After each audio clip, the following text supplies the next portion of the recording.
नमस्कार, मी नम्रता वागळे. तुम्ही पाहताय पुढारी न्यूज आणि वेळ आहे चर्चेचा धुरळा उडवण्याची. पंतप्रधान मोदींच्या नेतृत्वाखाली देशात पुन्हा एकदा एनडीएचं सरकार आलंय. मोदी तिसऱ्यांदा पंतप्रधान होणार आहेत.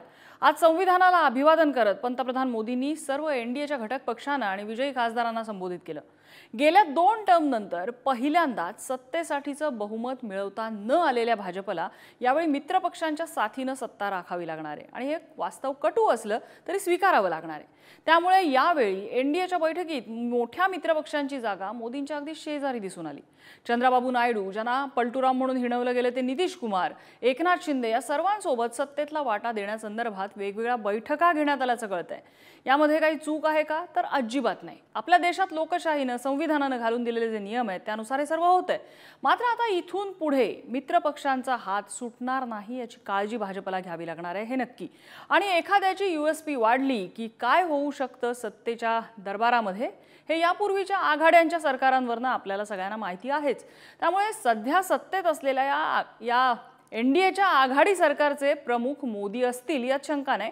पण हे सरकार कोण कोण चालवणार, इथे कुणाचं चालणार, किंगमेकर सत्तेच्या चाली खेळणार का, सत्तेसाठी मित्रपक्षांचे लाड पुरवले जाणार का, हाच आहे आपला आजचा चर्चेचा विषय.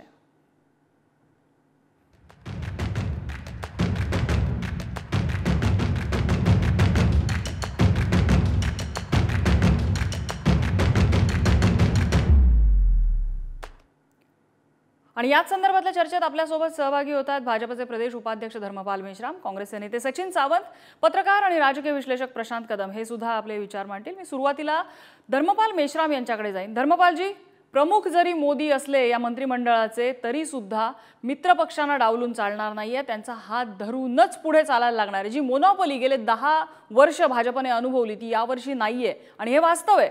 काय बदल घडू शकतात असं वाटतं तुम्हाला?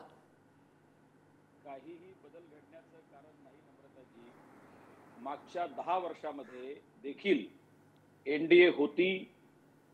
2019 ते 24, 2014 ते 19 आणि आता मोदी अरा 3 2024 ते 2029.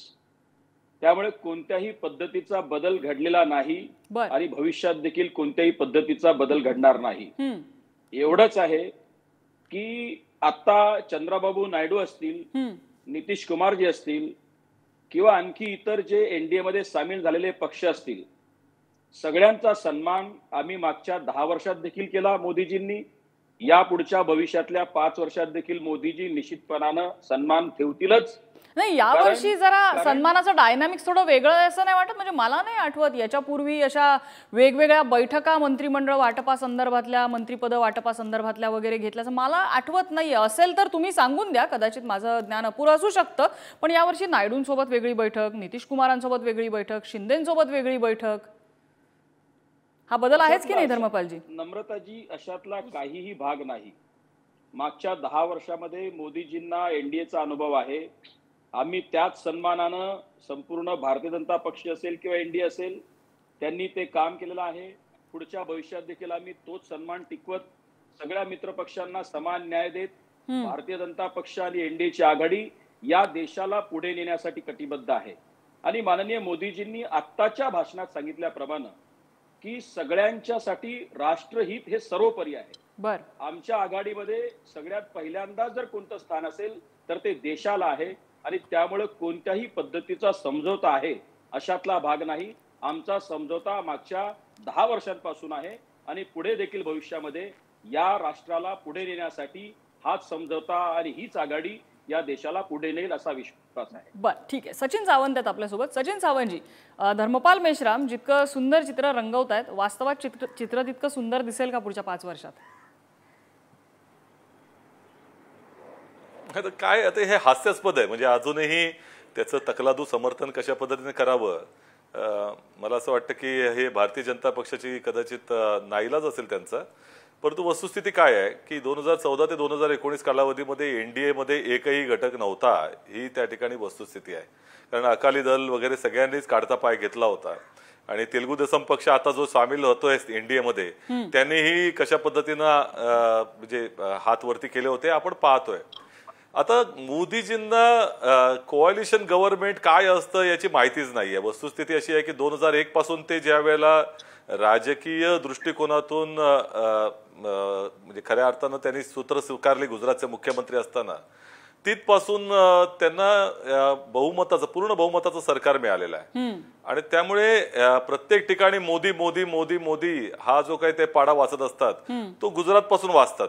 तिथं त्यांनी ना आपल्या पक्षातल्या इतर सहकाऱ्यांची तमा बाळगली, विरोधी पक्षाची तर बाळगली नाहीच, परंतु त्यांना कुठल्याही सहकारी पक्षांच्या बरोबर काम करावं लागलेलं नाही. आणि 2014 नंतरही तुम्ही पाहताय की मोदी सरकार होतं आणि आता ते त्यांच्या भाषणामध्ये एनडीए सरकार, म्हणजे एनडीए त्यांना आठवलं आणि मोदी सरकारचं नामकरण आता एनडीए सरकार झालेलं आहे.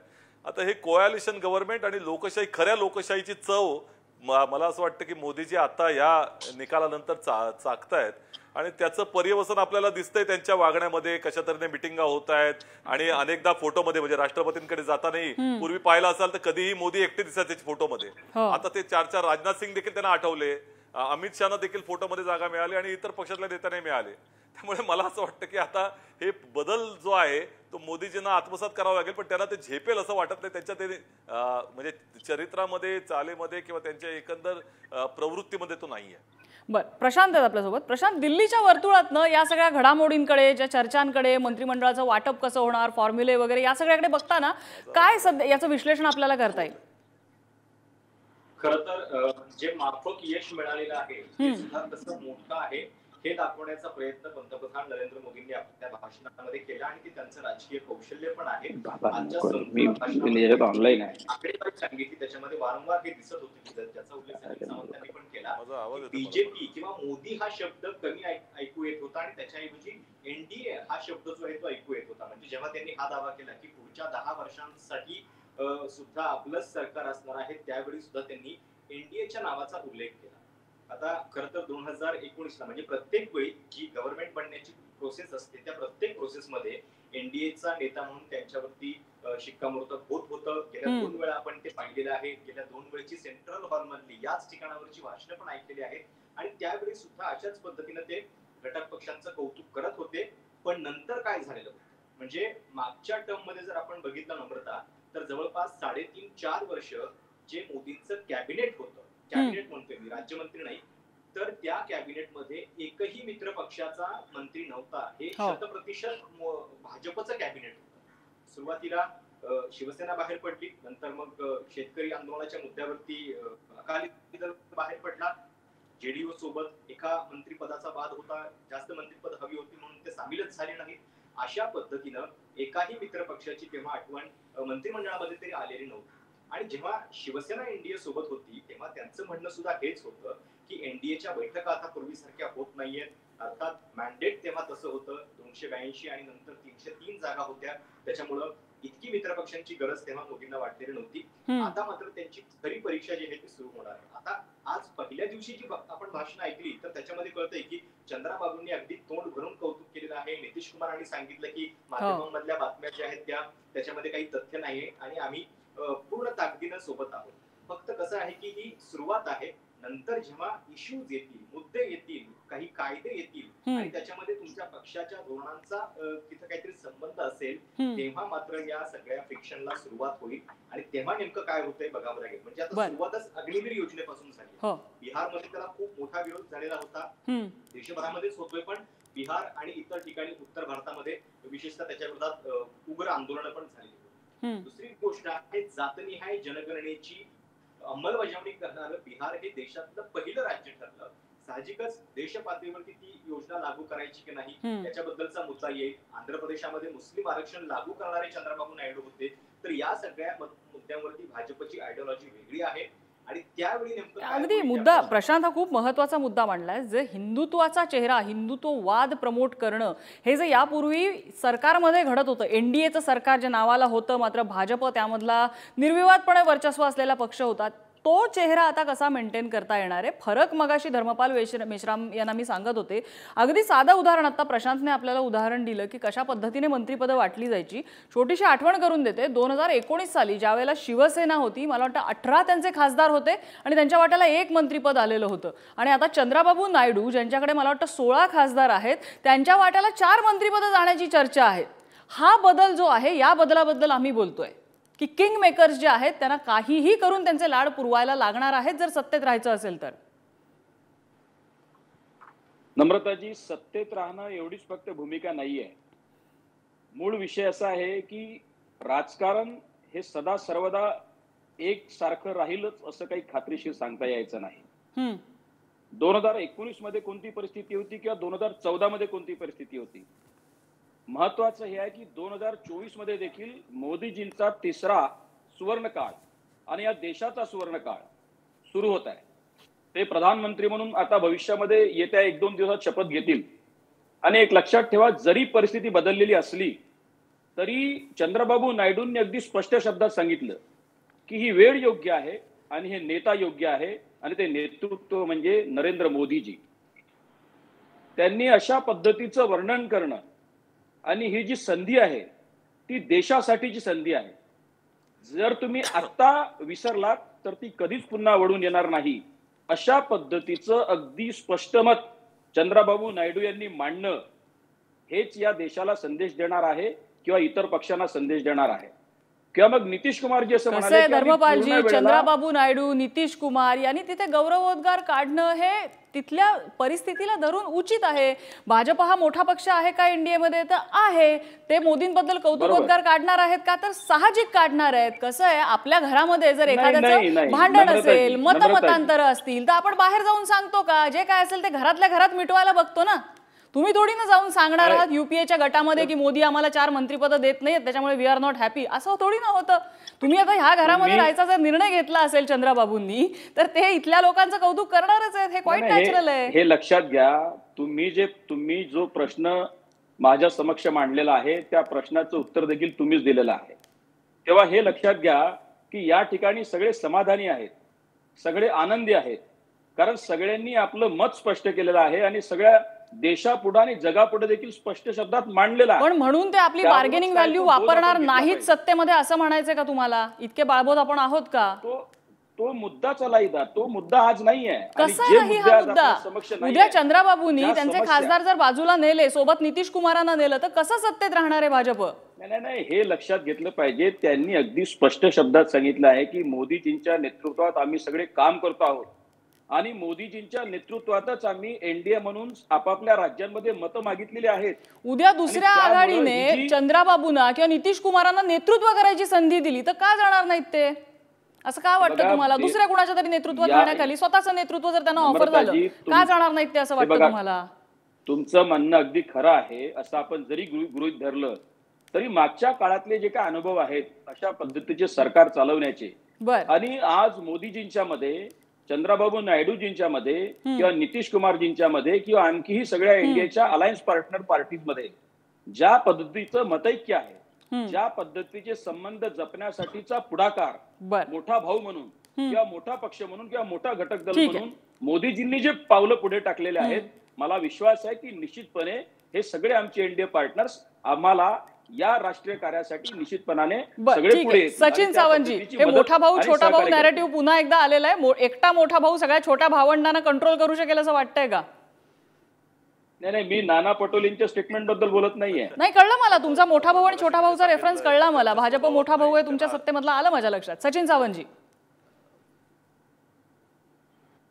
असं आहे, मोदीजींना तो अनुभव नाही. त्यांच्या पूर्ण राजकीय प्रवासामध्ये त्यांना कधी अशा पद्धतीनं सहकार्यांची गरज लागलेली नव्हती आणि सहकार्यांबरोबर काम कसं करावं ते त्यांच्या पक्षातल्या सहकार्यांबरोबर काम करू शकत नाहीत तर इतर पक्षातल्या लोकांच्या बरोबर काय करणार. आणि आताच ते आता धर्मरावजी बोलतायत, मला थोडस म्हणजे त्यांचा नाईलाज आहे, मी काय त्यांना बोलणार नाही. परंतु त्यांनी आता चंद्रबाबू नायडूंनी गौरव उद्गार काढले किंवा नितीश कुमारांनी गौरव उद्गार काढले. अरे त्यांच्या गौरव उद्गाराची आता गरज पडायला लागली ना तुम्हाला, आणि त्यांच्या सर्टिफिकेटची गरज पडायला लागली. पूर्वी तर नरेंद्र मोदींना सर्टिफिकेटची गरजच नव्हती. त्यामुळे आता हा नवीन त्या ठिकाणी मला असं वाटतं की रोलमध्ये जावं लागणार आहे. दुसरी गोष्ट अशी की हे तर आता तुम्ही सरकार स्थापन कराल, पण सरकारच्या बरोबर जे प्रश्न उद्भवणार आहेत त्याचं काय करणार? म्हणजे मुस्लिम आरक्षणाच्या संदर्भामध्ये मला असं वाटतं प्रशांत बोलला, परंतु त्याचबरोबर आंध्र प्रदेशला त्याचं जे स्पेशल स्टेटस द्यायचं आहे किंवा आता बऱ्याच वर्षापासून आपलं बिहारला देखील स्पेशल स्टेटसची मागणी केली जाते आहे. जास्त मंत्रिपदांच्या व्यतिरिक्त ह्या सगळ्या गोष्टी आहेत. आता जेडीयूनं सांगितलेलं आहे की युनिफॉर्म सिव्हिल कोडच्या बद्दल पुनर्विचार झाला पाहिजे किंवा CAA बद्दल त्या ठिकाणी पुनर्विचार झाला पाहिजे. असे सगळे गोष्टी त्यांनी समोर आणलेल्या आहेत ना. त्यामुळे याबद्दल त्यांचं काय मत राहणार आहे पुढच्या कालावधीमध्ये, आणि कायदे किंवा त्या ठिकाणी नियम करताना आणि आता ED CBIच्या कारवाया करताना मला असं वाटतं की या सगळ्यांना आता विचारावं लागणार आहे. त्यामुळे गेल्या 10 वर्षामध्ये जो हुकुमशाहीचा जो गळफास लागला होता लोकशाहीवरती, तो आता बऱ्याच अंशाने दिला झालेला आहे. आणि त्यांच्या पक्षामधनं देखील त्या मोदीजींना आता प्रश्नाची उत्तर द्यावी लागतील आणि विरोधकांच्याही द्यावीच लागतील. आता प्रेस कॉन्फरन्स न करून चालणार नाही, प्रश्नांची उत्तरं आता द्यावी लागतील. सचिन सावंतजी, यापूर्वी UPAचं जे 2 टर्म सरकार होतं 2004 ते 2014, या काळामध्ये काँग्रेस जरी त्या तंबूचा मुख्य खांब असला तरी भाजपसारखी ॲब्सोल्यूट मेजॉरिटी काँग्रेसकडे नव्हती. ते कोएलिशन गव्हर्नमेंट होतं. आता यामध्ये जे सत्तेतले जे किंग मेकर्स असतात, ते किंग मेकर सत्तेच्या चाली कितपत खेळतात? नाही, तर त्यांचं काम करतात ना. शेवटी ते त्यांच्या डोलाऱ्यावरतीच हे काय म्हणजे सत्तेची खुर्ची आहे ना. म्हणजे मागची आता 2 जर तुम्ही त्या ठिकाणी खांब बघितलीत त्या खुर्चीची, ती आता नितीश कुमारजी आणि चंद्रबाबू नायडूंच्या हातात आहे. आणि थोडेफार प्रमाणामध्ये छोटे छोटे जे एक दोन खासदार असलेले पक्ष जे आहेत त्यांच्याही हातात आहे. त्यामुळे कधी ती खुर्ची कोलमडून जाईल हे सांगता येत नाही, ही वस्तुस्थिती आहे. परंतु खऱ्या अर्थानं कोअलिशन गव्हर्नमेंट हे या देशाचं जितकं वैविध्य आहे, या देशामध्ये जिओग्राफिकल असेल म्हणजे भौगोलिक दृष्ट्या असेल, सामाजिक दृष्ट्या असेल किंवा भाषिक दृष्ट्या संस्कृतीच्या दृष्टिकोनातून हे सत्य आहे. आणि 10 वर्ष गेलं त्यांना त्या ठिकाणी एकाधिकारशाही अवलंबायला मिळाली. आता त्याच पद्धतीने करता येणार नाही, ही देखील वस्तुस्थिती आहे. त्यामुळे मूलभूत प्रश्नांवरती आता सातत्यानं त्यांना उत्तर द्यावी लागतील, एवढं नक्की आहे. बरं प्रशांत, इथून पुढचं चित्र काय दिसतं? किंग मेकर सत्तेतल्या चाली खेळणार, चेकमेट करायचा प्रयत्न करणार आपल्या मागण्यांसाठी? नक्कीच. खरं तर नितीश कुमार आणि चंद्रबाबू हे दोघेही अशा आघाडीच्या राजकारणाला एकदम सरावलेले खेळाडू आहेत. म्हणजे देशामध्ये जेव्हा 90च्या दशकामध्ये ती सुरुवात झालेली होती तेव्हा चंद्रबाबू नायडू दोनही सरकारमध्ये होते. म्हणजे देवेगौडांच्या सरकारमध्ये पण त्यांनी मध्यस्थाची भूमिका बजावली होती आणि नंतर पुन्हा वाजपेयींच्या सरकारमध्ये सुद्धा ते NDAचे प्रमुख सूत्रधार जे आहेत ते होते. आणि आज NDAचा एक लॉंग फॉर्म जो आहे तो आपल्या भाषणामध्ये पंतप्रधान मोदींनी सांगितला, पण काँग्रेसकडून त्याला एक वेगळा लॉंग फॉर्म पण सांगितला जातोय की NDA म्हणजे नितीश नायडू डिपेंडंट अलायन्स, अशा पद्धतीचे एक नामकरण सुद्धा काँग्रेसने केलेलं आहे. आणि साहजिक आहे की ज्यावेळी 16 आणि 12 28 खासदार त्यांच्याकडे आहेत, त्यावेळी त्यांनाही माहिती आहे की बहुमतासाठी हवा असलेला आकडा भाजपला गाठता आलेला नाहीये. आता आपल्याला याचा पण विचार करावा लागेल की कदाचित नितीश आणि चंद्रबाबू यांच्यावरचं जे अवलंबित्व आहे ते कमी करण्यासाठी पुन्हा पुढच्या काही दिवसामध्ये वेगळी खेळी भाजप केली जाते का, अजून एखादा वेगळा घटक पक्ष एखादा आपल्या सोबत आणला जातोय का, याच्या संदर्भातले प्रयत्न नक्कीच होतील. कारण निवडणूक सुरू होण्याच्या आधीच 100 दिवसांचा जो प्लॅन आहे तो आखायला पंतप्रधान मोदींनी सुरुवात केली होती. अर्थात हे घटनेला धरून आहे का, तर नक्कीच नाहीये की म्हणजे तुम्ही सरकारमध्ये नाही आणि त्याच्या आधी तुम्ही त्याच्या संदर्भातले प्लॅन करताय. पण अशा पद्धतीचा एक 100 दिवसातला एक मोठा निर्णय जो आहे तो नक्कीच मोदींच्या डोक्यात असणार आहे. आज सुद्धा त्यांनी सांगितलंय की बोल्ड डिसिजन जे आहे ते घेण्यापासून आमचं सरकार कचरणार नाही. आणि त्या दृष्टीनं अशा एखाद्या निर्णयानंतर एखादा पक्ष आपल्या सोबत आणून ही डिपेंडन्सी जी आहे ती कमी करण्याचा प्रयत्न भाजप नक्कीच पुढच्या दिवसामध्ये काही करू शकतो.